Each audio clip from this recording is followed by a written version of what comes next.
NASA के Artemis 2 mission के वो 40 मिनट जब धरती से टूट गया था कनेक्शन। वो 40 मिनट जो तय करेंगे नासा का ये मिशन पास हुआ या फेल। वो 40 मिनट जब अनंत अंतरिक्ष में ये 4 एस्ट्रोनॉट्स बस मेटल के एक डिब्बे में कैद तैर रहे थे, और साथ में अगर कुछ था तो वो थी अंतहीन ब्रह्मांड की शून्यता। मगर ऐसा क्या था जो इन 40 मिनटों को इस मिशन का टर्निंग पॉइंट बना रहा था? पृथ्वी से कनेक्शन क्यों कट हुआ? क्या नासा को पहले से पता था कि ऐसा होगा? और अगर पता था तो 4 जिंदगियों को उस अननोन में क्यों भेजा गया? नमस्कार, मेरा नाम है शताक्षी अस्थाना और आप देख रहे हैं साइंसकारी। नासा का आर्टेमिस 2 चांद का चक्कर लगाकर लौट आया है। ये अभी तक आप कई बार सुन चुके होंगे कि इंसान चांद के इतना करीब पहुंचा। ध्यान दीजिएगा, करीब पहुंचा, उतरा नहीं। मगर अपोलो मिशंस पर तो इंसान चांद पर लैंड भी कर चुका था।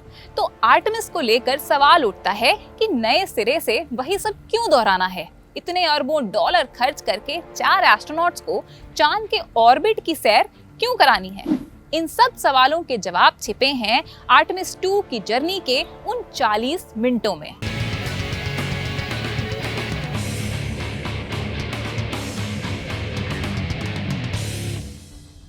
फर्ज कीजिए आप ऑफिस में बैठे हैं, सब जा चुके हैं, सिर्फ आप और आपके 3 साथी रह गए हैं। अचानक आपका फोन डेड, इंटरनेट डेड, कहीं कोई सिग्नल नहीं। आप बाहर निकलते हैं तो दरवाजे की दूसरी तरफ जहां तक नजर जाए सिर्फ काला अंधेरा, कोई आवाज नहीं। ऐसा ही कुछ हुआ आर्टेमिस 2 पर। 40 मिनट तक पृथ्वी से कोई सिग्नल नहीं, कोई कांटेक्ट नहीं। आपके ऑफिस की हॉरर स्टोरी और इस कहानी में फर्क सिर्फ इतना है कि ये पहले से प्लान्ड था। 10 दिन के सफर में 40 मिनट की यही विंडो आर्टेमिस मिशन को अपोलो मिशन से अलग करती है। ये था इस मिशन का सबसे हिस्टोरिक मगर सबसे खतरनाक पड़ाव, और इसकी वजह थी धरती से ओरायन स्पेसक्राफ्ट की दूरी और रेडिएशन। अपोलो का फोकस था क्यूरियोसिटी, अपने पड़ोसी के बारे में जानने की क्यूरियोसिटी। आर्टेमिस का फोकस है नेसेसिटी, पड़ोसी की जमीन पर घर बना सकते हैं या नहीं। स्पेस में एस्ट्रोनॉट्स के लिए एक बहुत बड़ा खतरा होता है रेडिएशन, और आर्टेमिस 2 का मकसद इसी रेडिएशन की जासूसी का था। यहाँ पर रेडिएशन से जो मतलब है उसे ऐसे समझिए, इतनी एनर्जी वाली तरंगें और पार्टिकल्स जो शरीर से टकराएं तो हड्डी पसली नहीं, डीएनए को तोड़ सकती हैं। डीएनए टूटा मतलब कैंसर का खतरा। एस्ट्रोनॉट्स को रेडिएशन का कितना खतरा और क्यों होता है, इस पर बात करने के पहले हमें धरती पर वापस लौटना पड़ेगा। कोई तो वजह होगी कि स्पेस में जिस रेडिएशन से हमें इतना खतरा है, धरती पर हम उससे सेफ हैं। क्यों? क्योंकि हमारे पास है मैग्नेटिक फील्ड, और ये मैग्नेटिक फील्ड रेडिएशन की जानी दुश्मन है, धरती की बॉडीगार्ड है। मगर ये रेडिएशन आ कहां से रहा है? सबसे पहले तो सूरज से। ऐसे ही तो उसको आग का गोला कहा नहीं जाता, वो आग उलझ भी रहा है। वहां इतनी हीट और मैग्नेटिक इफेक्ट है कि वहां मौजूद हाइड्रोजन, हीलियम वगैरह गैसें टूट जाती हैं, टूटकर इलेक्ट्रॉन, प्रोटॉन वगैरह में तब्दील हो जाती हैं। होता क्या है, ये चार्ज्ड पार्टिकल्स सूरज से दूर स्पेस में ट्रैवल करने लगते हैं, कभी नॉर्मल फ्लो में जिसको सोलर विंड्स कहते हैं, और कभी कभी सूरज एकदम झउआ भर के रेडिएशन की उल्टी कर देता है, इसको सोलर फ्लेयर कहते हैं। और कभी उठता है पूरा का पूरा प्लाज्मा का गुबार, माने चार्ज्ड पार्टिकल्स का गुबार निकल पड़ता है। इसे कहते हैं कोरोनल मास इजेक्शन।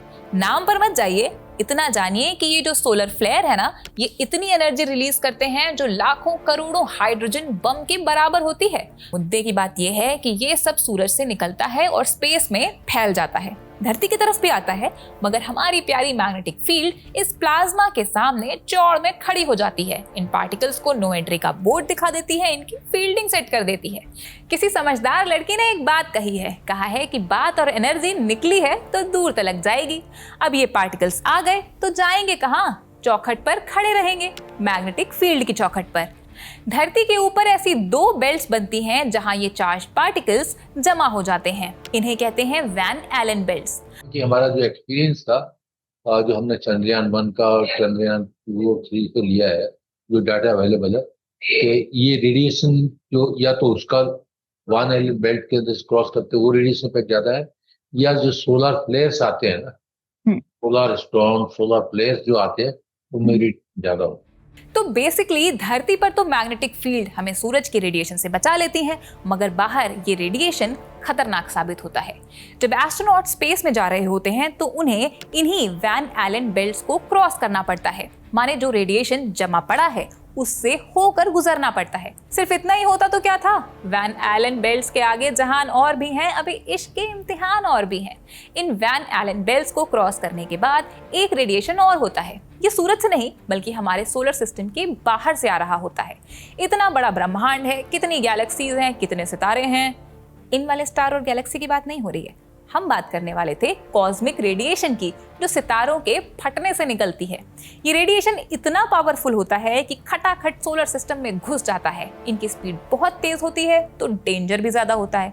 जितनी ज्यादा एनर्जी उतने ज्यादा चांसेस कि रेडिएशन से जो टकराएगा चूर चूर हो जाएगा। सबसे खतरनाक होता है वो रेडिएशन जो अनप्रेडिक्टेबल होता है। इसको कहते हैं सोलर पार्टिकल इवेंट।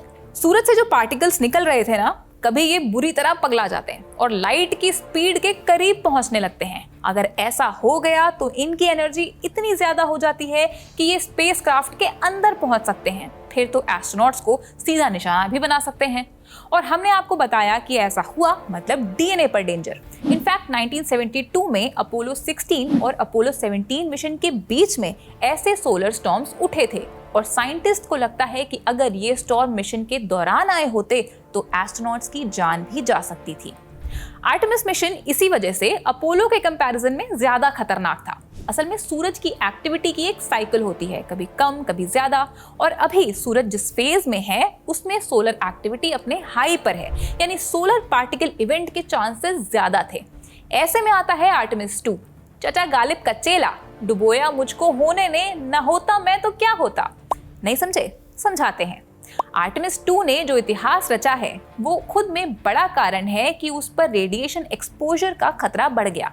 आर्टेमिस 2 इंसानों को धरती से सबसे ज्यादा दूरी तक लेकर गया। ये था चांद का फार साइड, यानी वो हिस्सा जो धरती से दिखता नहीं है, पीछे की तरफ है। धरती पर तो मैग्नेटिक फील्ड इंसानों को रेडिएशन से बचा लेती है, मगर जैसे जैसे स्पेस की तरफ बढ़ते हैं इसका असर कम होता जाता है। इंटरनेशनल स्पेस स्टेशन फिर भी कंपैरेटिवली प्रोटेक्टेड रहता है, मगर आर्टेमिस 2 के लिए खतरा ज्यादा था। एक तो मैग्नेटिक फील्ड की प्रोटेक्शन से इतनी दूरी, ऊपर से सोलर एक्टिविटी भी ज्यादा। नेचर में छपा एक पेपर तो ये भी क्लेम करता है कि चांद के फार साइड पर मैग्नेटिक फील्ड का असर कंपैरेटिवली कम होता है, यानी नियर साइड पर तो थोड़ा बहुत असर रहता है, फार साइड पर और भी कम हो जाता है। और ओरायन तो यहीं गया था। कमजोर मैग्नेटिक फील्ड यानी रेडिएशन को रोकने की ताकत भी कम, तो हो सकता है कि एस्ट्रोनॉट्स पर रेडिएशन एक्सपोजर का खतरा बढ़ जाता। ये वही 40 मिनट थे जब ओरायन फार साइड पर था और इसका धरती से कांटेक्ट कट हुआ था। असल में ओरायन और धरती के बीच में चांद आ गया था, जिसने धरती से जाने वाली रेडियो वेव्स को ब्लॉक कर दिया था। इसलिए पहले से ही इस बात की तैयारी थी कि कम्युनिकेशन कटेगा। और नासा ने कच्ची गोलियां तो खेली नहीं है। आर्टेमिस 2 मिशन इसके लिए एकदम रेडी था। रेडिएशन से कैसे बचना है ये सब तय था। ओरायन का सील्ड कैप्सूल एल्यूमिनियम टाइटेनियम से बना था। ये टेम्परेचर तो मेंटेन रखता ही है, साथ ही काफी हद तक चार्ज पार्टिकल्स को भी रोक देता है। कैप्सूल में और एस्ट्रोनॉट्स के स्पेस सूट्स में डोजीमीटर भी लगे थे। जैसे ही रेडिएशन का एक्सपोजर बढ़ने लगता ये टन टन टन टन बजने लगते। इसके अलावा अगर सोलर पार्टिकल इवेंट होता तो क्रू को पता था कि उससे कैसे निपटना है। क्राफ्ट के अंदर जो सामान था उससे एस्ट्रोनॉट्स बंकर बना लेते। इसके अलावा तमाम मिशंस हैं जो सूरज की एक्टिविटी को स्टडी कर रहे हैं और इनसे रियल टाइम डेटा नासा के आर्टेमिस को जा रहा है। तो वो बताते रहते कि देखो अभी सूरज में ऐसा होने जा रहा है या हो गया है, तो मतलब उसका ऐसा ऐसा असर होगा, अब बंकर बना लो। इस सब के बाद सवाल उठता है कि इतनी मेहनत करनी क्यों है, बरैया के छत्ते में हाथ क्यों डालना है? और इसका जवाब मिलता है इस मिशन के डिस्क्रिप्शन में। ये एक टेस्ट फ्लाइट थी। नासा का एंड गोल चांद नहीं है, चांद तो बस एक पड़ाव है। ये रेस लंबी दूरी की है। नासा का फेवरेट गाना चांद के पार चलो हो रखा है। अगर हम मून को कॉलोनाइज करते हैं तो मून को कॉलोनाइज करना, फार साइड में कॉलोनाइज करें तो ज्यादा अच्छा होगा, क्योंकि it will be easy to go back to Mars और anywhere where we want to go. Artemis programme का एक मेजर टारगेट है फ्यूचर में जो स्पेस मिशंस जाएंगे, जैसे मंगल पर एस्ट्रोनॉट्स को अगर भेजना हो तो उसके लिए चांद पर तैयारी करना। यानी एक बेस की तैयारी। लंबे वक्त तक रेडिएशन के बीच एस्ट्रोनॉट्स कैसे रहेंगे ये फिगर आउट करना। आर्टेमिस 4 जो जाएगा वो चांद के साउथ पोल में उस जगह लैंड करेगा जहां छाया ज्यादा रहती है। ये उस जगह पर पानी ढूंढेगा क्योंकि सूरज की रोशनी कम रहती है तो बर्फ के होने के ज्यादा चांसेस हैं। तो अगर यहाँ पानी मिलता है तो हाइड्रोजन और ऑक्सीजन को अलग अलग करके रॉकेट फ्यूल बनाने की कोशिश की जाएगी। प्लस चांद पर ग्रेविटी धरती से कम है तो यहाँ से फ्यूचर में रॉकेट लॉन्च करना आसान रहेगा। समझे? यानी अभी वाले आर्टेमिस 2 मिशन पर जो अला बला आनी थी आले, जब पता चलेगा कि मैच के रूल्स क्या हैं तभी तो प्रैक्टिस होगी। इसीलिए आर्टेमिस 2 चांद का चक्कर लगाने निकला था। ये जो 4 एस्ट्रोनॉट्स गए थे ये पहले ऐसे इंसान हैं जो अब तक की सबसे ज्यादा दूरी से रेडिएशन को एक्सपीरियंस करके आ गए हैं।